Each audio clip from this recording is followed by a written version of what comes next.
Joe O'Dea. He's running against Senator Michael Bennet.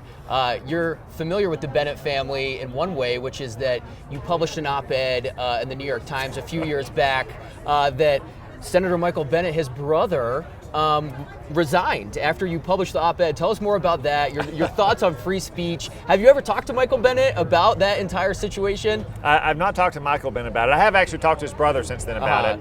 I think his brother was basically run roughshod by the far left employees of the New York Times and their far left readership, and the ownership of it. The family that owns the New York Times simply wouldn't stand up for the editorial decisions that they had supported just a few days earlier.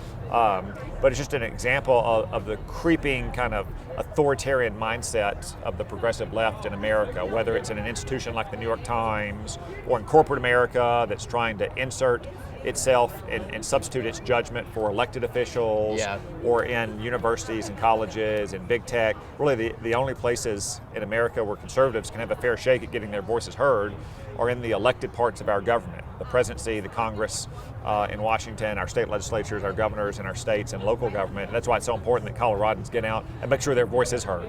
Joe O'Dea will be a voice of common sense for the people of Colorado in the Senate. Michael Bennet has been a voice and a rubber stamp for Joe Biden's radical agenda in Washington.